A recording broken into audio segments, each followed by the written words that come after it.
Hi, I'm Drew. And I'm Sam. And welcome to Drewling Samantics.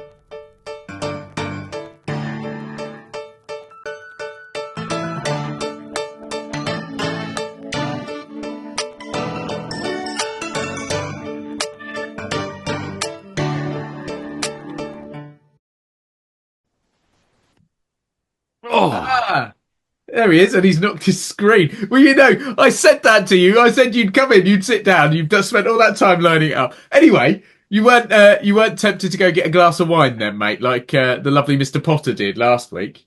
I'm still on the old coffee, mate. So yeah, here's to you. Cheers to you. Hello, everyone else Cheers. joining us. This isn't just me and Drew having a random chat.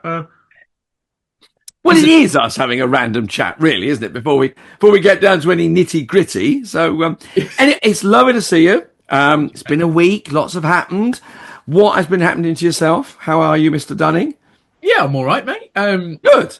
What did I do this week? A bit of modelling. Well, no, I know you don't know. I was asking myself so I could then tell you what. You're on it this morning, aren't you? You really? I'm a little bit. It's not my first coffee. Let me put it that way. No, it's been a good one. Yeah, a bit of modelling, a few self tapes, bit of planning for various other things. So fairly, I was going to say uneventful. It's not uneventful, but it's not been manic or crazy. That's for sure. How about yourself, my good sir? Could I just tick the manic and crazy boxes on that one because okay. we've had the shows at the Watermill this week, which has been great fun. Yes, brilliant. And I've also, on top of that, in the evenings, I've been going back and learning the little bits of script for filming this coming week. So, yes, it's been from one to another. Then, after that, I can, the end of February, it's like, yes, I can have a little chill out and a little relax. But it's good fun. It's always what we always say. It's fits and starts. So, but yeah, it's been really good fun this week. It's been good in the jungle, has it? And how's everyone else been? Because you got some newbies, some no. Yeah, we've got two other actors joined us playing various characters. So yeah, it's been really nice. Great to have. It's always great to work with new people, but it's great to have new energy and fresh ideas and because it's Jungle Law 2, we've introduced new characters and stuff. So yeah, it's been really good fun. Amazing. Not been tempted to go down like the what's it called, automation route, like animatronic creatures or something, or like projection or something a bit fun. Hang on, I'm asking you about technology. That's a silly thing to do, isn't it? No, but animatronics, I'm because of other jungle experiences, I have a lot of experience with. Mate, if I could replace myself with some animatronics this week for a couple of shows, I would have done, because it's like we've written it, directed it. I've been doing the the set design. Yeah. Rowan's been doing all the admin and ticket sales and putting out the social media stuff. So yeah, it's like we had, we said a few episodes ago about creating one's own work and taking the risk. That's been us this week. Well, yeah, but, exactly that. Yeah, but we've been very much in presence, very live, and it's great. I mean, it's always, as we know, and particularly talking to Mr. Potter last week and Trunk, doing stuff for children and a live children's audience.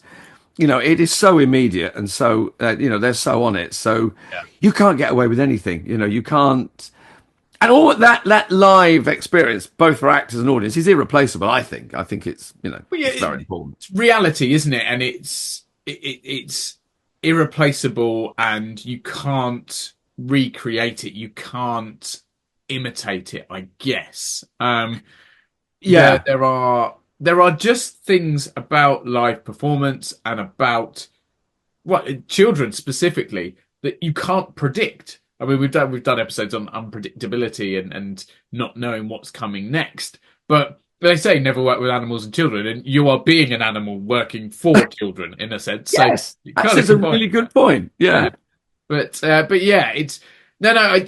I mean, I was sort of playing devil's advocate there and talking about animatronics and stuff like that, because we particularly wanted to talk about something this week. Now, right back at the start of the season, we said, obviously, you're going to notice some differences in imagery, because the wonderful Picnic moved on to Pastures New, and he's doing brilliant work for various other companies and stuff. He's smashing it. So if you happen to be in the market for an illustrator, a graphic designer, please let us know and we can get in contact with him, because he is just fabulous. Amazing work. We sorely miss him here, but the show must go on, as we say in show business. So we've carried on doing our social media because it has a great presence and we get great feedback on it. But it's not been quite the same. Now, some of the imagery that's used, or parts of it, have been Nick's original designs, which he very kindly sort of gifted to us to continue using. But people will have noticed that some of it doesn't look quite the same style as it used to. And that is for one simple reason. I was going to say one word. It's not. Is it a word? Is it 2 letters? I don't know how you... It's AI. AI is basically... Look, when we first started the podcast, I did a lot of our designs using rudimentary tools on my laptop, working my way around creating imagery, which was fun, silly, but simplistic at best. I think almost childlike, but yeah, just very basic, I guess. But it got the point across. But as we grew and got a bigger following and it got much more popular, it became more of, I was going to say more of a job. It's still not a job. It's part of our work, but I wouldn't class it as a job, because I think this is, I mean, people are probably aware we don't earn any money doing this. This is our love of the industry. So when we sort of started to grow a bit and it became more professional, if you like, we realised that we needed to expand and make things look a bit more professional. We brought in Picnic and obviously it went incredibly. Now he's gone. We're still in the market. We had a couple of conversations with some other illustrators, but trying to find timelines that fit for people and work, and it's been a bit of a process. So we're still looking at that. And equally, if you are a graphic designer or an illustrator and you're interested, do get in contact, because we'd love to have that conversation. But we decided we needed to carry on. And the way to do that without it taking up quite as much of my time as it did before, because creating illustrations is hugely involved, even when they are shit like the ones I was doing.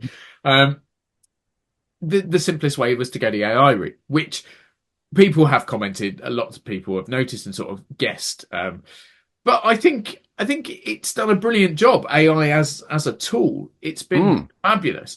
And that was part of what we wanted to talk about today, because we said it's about time that, having said weeks and weeks ago, in fact last year at some point, whenever we started this season, we'll explain what's going on with the imagery, we never sort of came back to it. And now we're approaching the latter stages of this season and we kind of hadn't explained. So that's why I wanted to talk about it. But equally, AI is such a huge thing. We've already done one episode on AI back months and months ago, where we talked about it, but we wanted to talk about it a bit more because it does have a huge influence on life in general, specifically our industry. We're seeing it a lot more. Yeah. And there are bits that I know you specifically wanted to talk about that had sort of had a large impact. And then I've got a couple of fun bits that I wanted to go through. Oh, good. So, yeah. Good. Okay. After you've done all the boring and boring stuff. No, let's do some fun. You know what I mean? But yeah, so I do. So go on, hit me, because you haven't, and people will know we plan a lot of what we talk about, and some stuff isn't necessarily a surprise to each other. But genuinely, you've got a couple of articles to talk about which I haven't read. I don't know anything about specifically, so it'd be interesting to sort of dive into these. Well, I read a couple of articles and a few sort of, because we've had there's been this big over the past few weeks, there's been a big conference in Paris, and all the governments are getting together and trying to sign and for want of a better word, an agreement that where they will all start. Obviously, it's an industry and technology in its infancy, and it will only get bigger.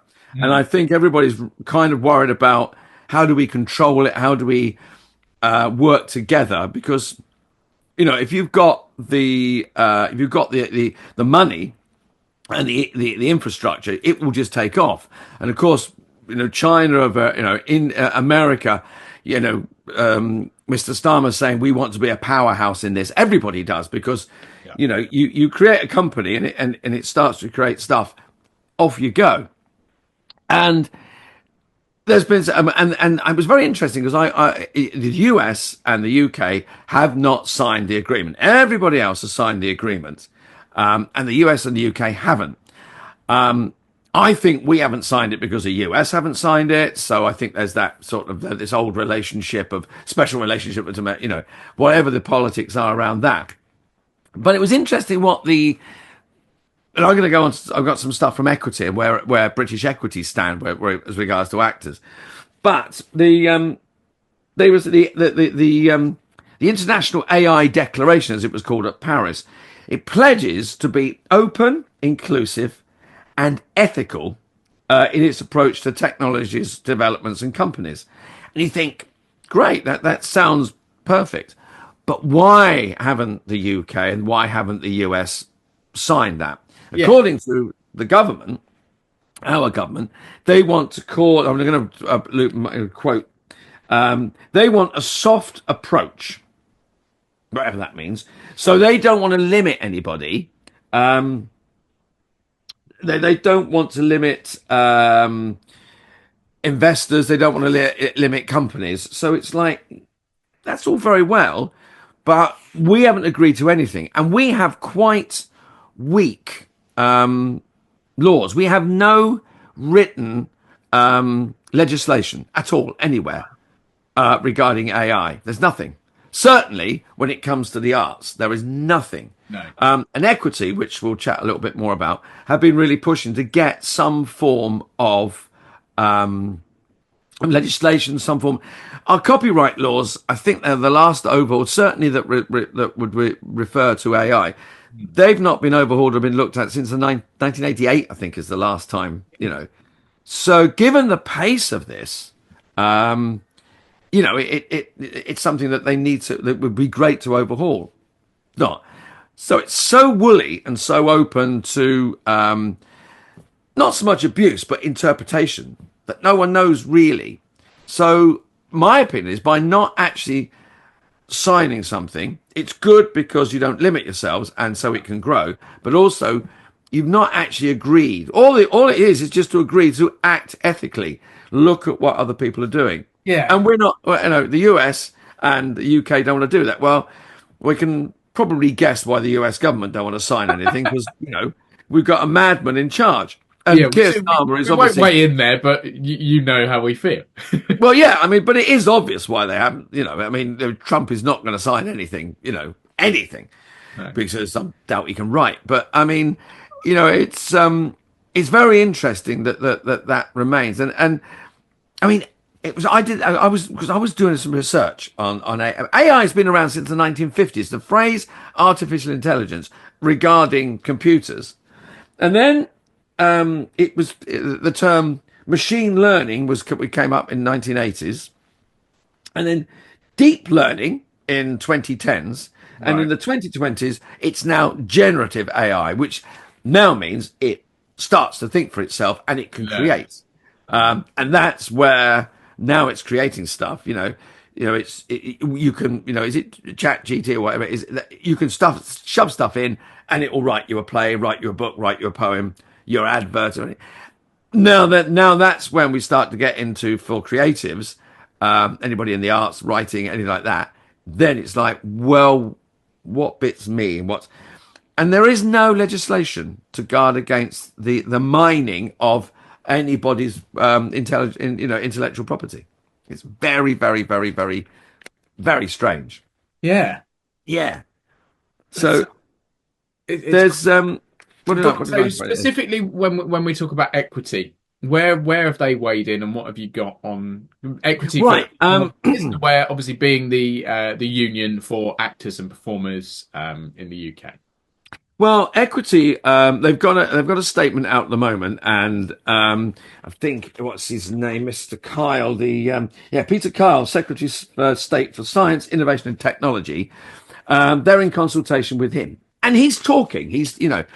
But it was really interesting because regarding copyright, you know, there are so many platforms now, you know, like TikTok. There are so many people putting stuff out there that members of the general public, I've got sunshine on my face, members of the general public, that are not, but are starting to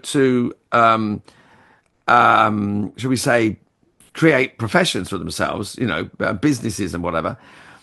And that there's no copyright on that. The copyright and everything. So use of music, use of imagery and stuff, people mashing stuff together, memes and things like that. There's if they used your image, my image, there's no control over that. Now, some people, they become little, TikTok stars, meme stars and all the rest of it. And they make a little bit of money. They cash in, they get their 15 minutes. But for professionals like you and I, where there is no control, then we start going, hang on a minute. There's no ruling against image mining or scraping, as they call it. Yeah. So equity contracts are really, really weak when it comes to this. So there's an equity campaign was launched in 2022, and it was trying what equity wanted to do. Equity is trying to stop the government's. Now the government is planning legal exemption, allowing I'm quoting here, allowing big tech companies to scrape your work or our work and use it in AI models without consent or pay. Now the government are trying to exempt that. So basically they're trying to say, you'll be fine, use it. It's okay, we don't have to do that. And equity are going, hang on about. We know that there are advantages. There are things that could be good for actors, and I've got some stuff that equity is saying. So equity is consulting its members now, and have been since 2022, on how we sit, and and I've filled the form out and everything, and given my views. But it's equities. Equity is saying it's consulting its members before a response to the government's AI consultation, which I just quoted. And they will pursue an expansion of performance rights and protections and guard against the free exploitation of our work. So equity are trying to say to the government, come on now, we've got to work together here, because performers are going to be abused. It's really interesting. And because of all those little, the TikToks and all that, it is becoming harder to police. You can't just have a legislation across the board. It has to be specific. And because, our government not signing anything, they've not promised anything to other governments, we kind of don't have any leg to stand on. And equity again, yeah, but these people, it specifically affects us. Writers, artists, people's artwork being ripped off and used for, Picnic gave us permission. Yes. To use his work. Fine. So, you've gone ahead and you've used AI as a tool and taken his work, and that's fine. He gave us permission. But there are millions, tens of millions of images and bits of music, bits of text that are not covered. And there are no, there's no great contract or no really super tight contract that equity have at the moment to protect the actors, because there's no legislation in government. So it's no good equity saying, right, this is your contract, sign that, you're protected, because the government, that would be against the law. Yeah. Because the government have no legislation. So it's a bit of a catch-22. Yeah. Yeah, it's really, really tricky. Can of worms situ here. Yeah. And it's interesting that it's some of the things that performers that were during the survey and the consultation, and 65% of performers surveyed thought that the development of AI posed a threat. So 65% of other people didn't know, or other people were undivided. That increased to 95% for audio voiceover artists felt threatened by the development. So it really is something that is frightening people. And when it came to pay, they were saying that a one-off pay doesn't reflect the use of our work in thousands of different, projects. You can take someone's image, someone's voice, and just use it over and over and over again, and you could only have been paid 50 quid.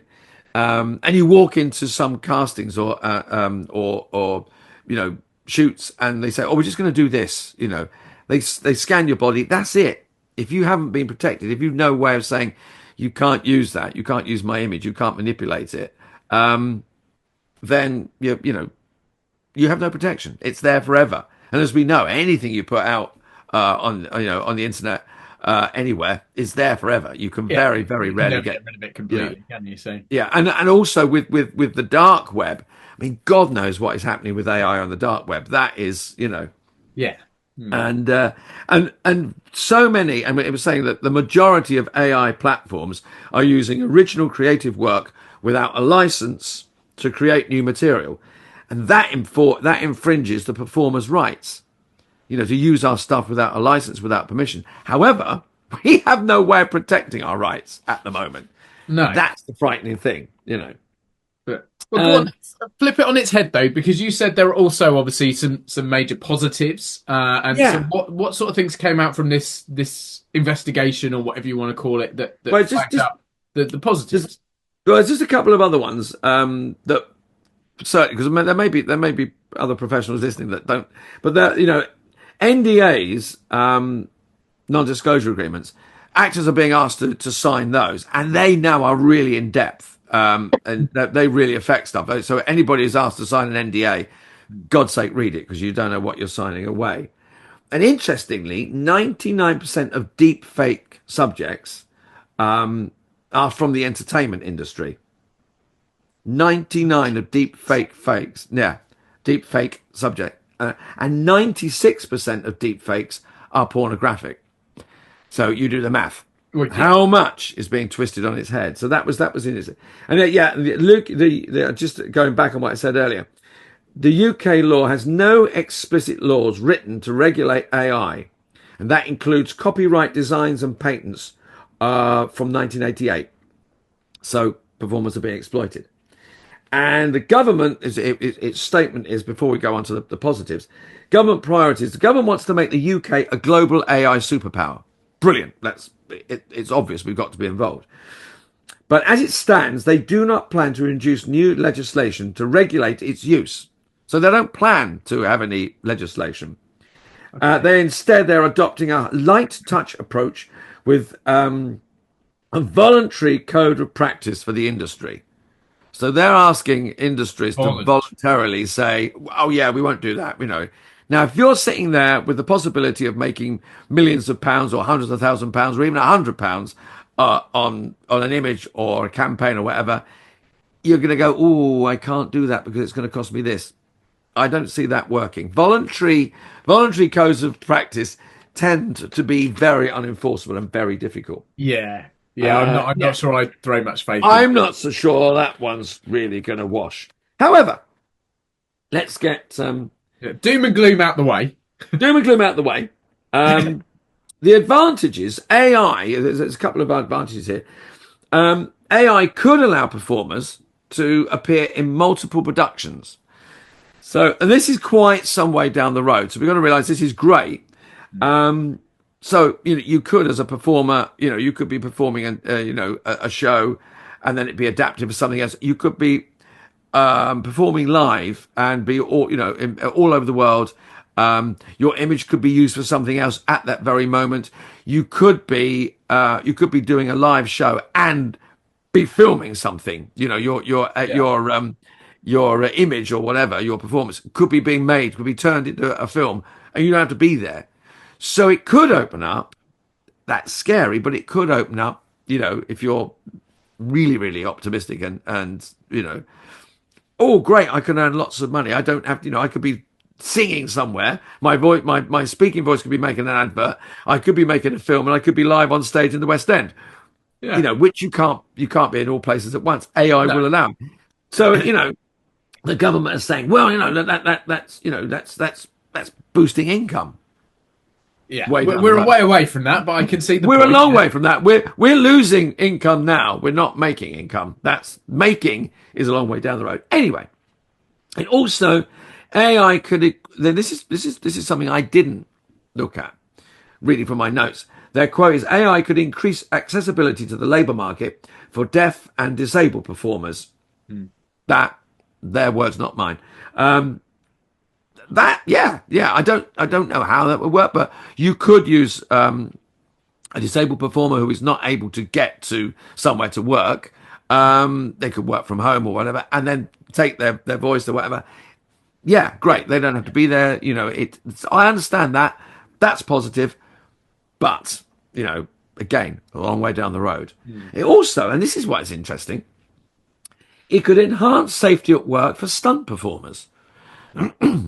So basically, they're saying you could do stunts, AI-generated stunts, or using AI to make the physical work more safer. But are they saying you're going to be totally replaced by an AI stuntman or woman, stunt person? Yeah, it's difficult, isn't it? There are lines and there are need to address, and as much as you're going, we want to make it safer. At what point are you getting to the level where you're going, no, we're just replacing now, and then why do you need the person in the first place? So it's where you draw those sort of lines and exclusions and allowances and things like that. And the other one that the government's saying is AI could aid with dubbing and ADR work, accurately matching dialogue tracked to actors' mouths and facial expressions. We're already doing that. That's just a way of saying, well, if your voice gets used lots and lots of times, it's better. It's like, you can't put a positive. I mean, they're trying to put a positive spin on something they haven't, ultimately, at the moment, have no control over. And I think you've hit the nail on the head there. I think all those things are positives, but only if they are controlled and legislated. Only if there is some kind of law or some kind of ruling around them that is adhered to, do those things become positive. Because a lot of those things, you could argue, are being done in certain ways now, or there are elements of them. But until we control it, until we are essentially taking payment for those services, if that makes sense, I think they can't be positives, because you could just do it for free, and the person who has created the initial thing is losing out. So, I mean, it's interesting. The government say we don't want to stifle development. We don't in a growing industry. We know we want it to grow. It will always grow. It's been growing since the 1950s. It's never stopped. And we're actually, I think, at a point now where, the people that know, the people that are developing this know where it can go. They know, there are masses that we just do not understand. We don't know. We don't know how it can be used. We don't know how it's controlled. We don't. In many respects, we don't know how it's created. And then and it's all very well. In my opinion, if it's all very well if the government say we don't want to starve creativity, we don't want to legislate all that, it will. It won't. It won't. A copyright law didn't stop people from writing books, poems, films, stage. Contracts don't stop creativity. They just make people feel more comfortable. And I think that's where we need to get to with AI. I do, yeah. But right, so give us a more positive, fun spin. I was going to say, it's been fascinating, and it's a lot of it has sounded quite negative, but we're opening the floor, and we would love comments and contributions. Absolutely. Questions. Please do send stuff in. We can delve further into this. But to sort of half finish up with, I've got a couple of bits that I wanted to do, and I'm intrigued by AI. As said, I use it to create the imagery for the podcast. I've also used it for self-tapes. There are apps out there that you can talk to and it will respond, or you can plug in a script, so you don't have to have two people to read together. So there are obviously positive features to it. But I wondered, how well does AI know Drewling Samantics? So, I had a chat with AI, and it didn't know it was me, or maybe it did. It's probably an all-sentient being and knows what's going on anyway, and we're probably nearing the end of the world and it's going to take over. But what I did, Drew, was I spoke to AI, or I used a platform, and I asked it to tell me, as a member of the public who had never heard of Drewling Samantics, or never listened to an episode, or never watched an episode on YouTube, I acted as someone who had a friend say to them, you should check out Drewling Samantics, but gave no further info. And I asked AI to tell me about Drewling Samantics. So, Would you like to hear some of what AI told me about Drewling? I can't wait. So it started off quite simplistic and quite obvious. It basically stole some of our info that is out there anyway and adapted it in. So, for example, it says Drew and Sam are seasoned actors with over 50 years of combined experience in the performing arts. They host Drewling Samantics podcast, which offers an entertaining and insightful look into the industry, covering areas such as modelling, voiceover work, theatre, film, television, and streaming media. Their discussions are often humorous, eye-opening, and occasionally poignant, providing listeners with a unique perspective on the world of performance artistry. Now, that is essentially what we wrote, but that's our slightly statement, reworded. yes. It says things like, the podcast features regular guest appearances, special on-location segments, and brings fresh and unique content to the podcasting world. Drew and Sam's engaging conversations and industry insights have made Drewling Samantics a distinctive and enjoyable show for listeners interested in the performing arts. Again, quite similar to some of the stuff that we've written or has been written about us already. Yeah. So I asked it to tell me a bit more. And it said some other things. Their podcast covers a broad range of topics, from behind-the-scenes stories to industry tips, as well as discussions about the ever-evolving landscape of media. They explore everything from voiceover work and modelling to the intricacies of acting and the challenges faced by artists in a highly competitive industry.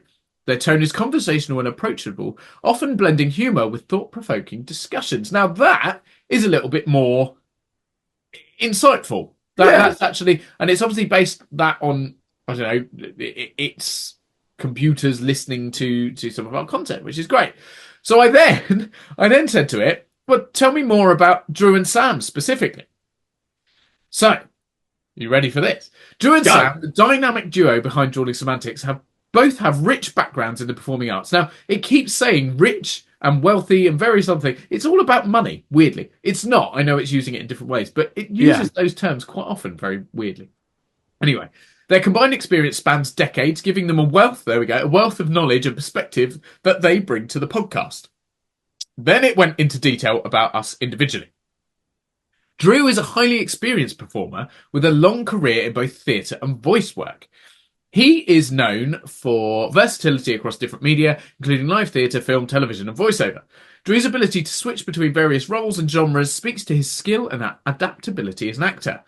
He's especially well versed in the intricacies of voiceover work, sharing tips and stories about the industry that aspiring voice actors can appreciate. His experience in live performance also allows him to provide fascinating insights into the stage and film industries. Drew's wit and humour shine through in his podcasting style, often creating a relaxed yet informative atmosphere. Now, I'm not disagreeing with that, but I find it interesting that it's almost sort of focused you more towards voiceover, because I would have said, that's me. I would have said, from experience, you've obviously done bits in studios, but I would say in recent times, and certainly what we've discussed on the podcast, I focus more on voiceover than you do, whereas you've done a lot of theatre more, but maybe it's taking certain elements. I don't know. So, depends where it... Go. Right, now, Sam also brings a wealth of acting experience to the table. Wealth again. Like Drew, Sam has performed in multiple media forms, including theatre and film. His experience and passion for storytelling and character work make his perspective on the performing arts especially insightful. His contributions to the podcast often highlight the process of character development, the art of acting, and the challenges of balancing artistic passion with the demands of the entertainment industry. Sam is known for his engaging personality, which complements Drew's energy and creates a dynamic podcasting experience. He also brings a great sense of humour, keeping the conversation light while diving into the deeper aspects of performance.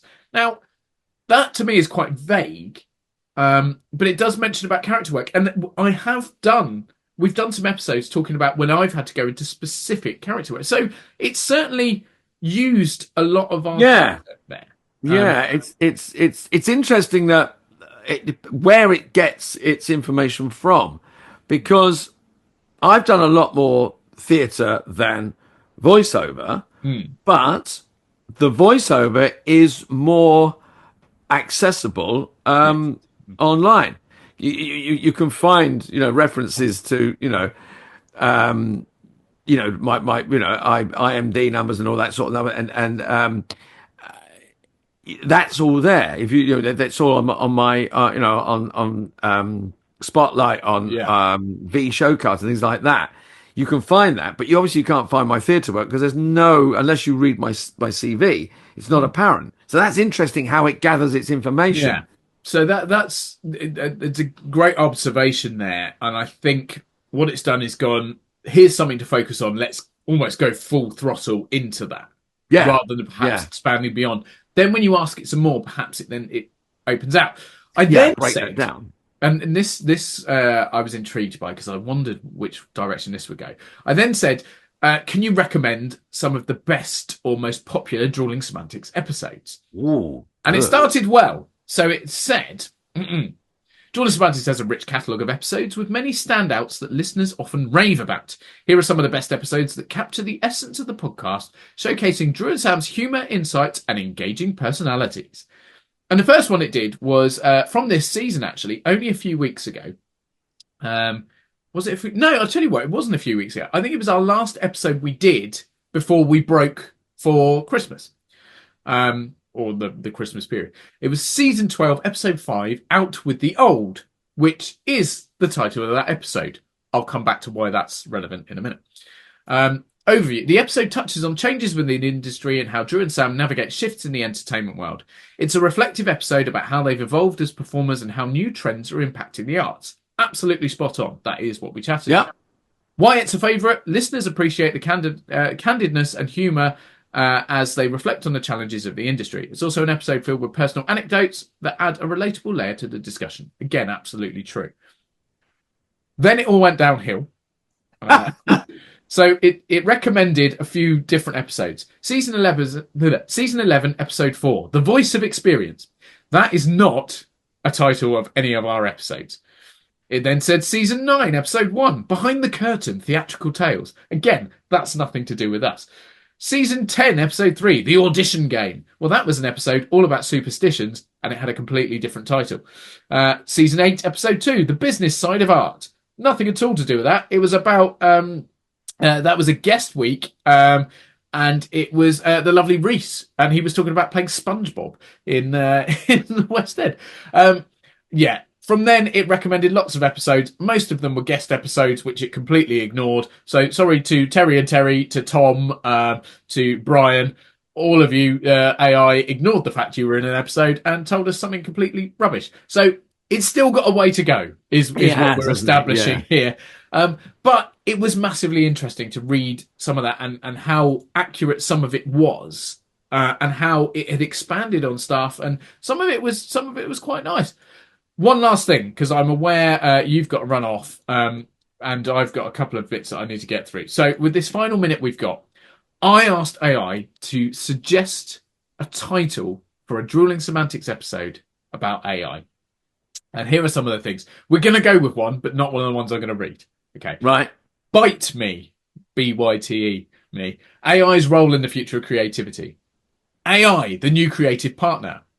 AI, know your role. Control, Alt, Create. Rebooting creativity with AI. AI, the art of imitation. AI, made for creation. And the AI deal. All interesting. Not necessarily in the Drewling Samantics way, but I didn't specify. I said a podcast title. So who knows? But take away from that what you will. Get in contact with us. Let us know what you think about AI. And I'll tell you what, Drew, rather than having a robot AI or anything like that next week, should we have a proper guest? I think we should, after all that, don't you? Let's bring the live back into the studio. Yeah, definitely. Come back next week. No talk of AI, just me, him, and a lovely guest. And a guest. We'll see you then. Cheers, everyone. See you later. Take care, everyone. Bye-bye. Bye.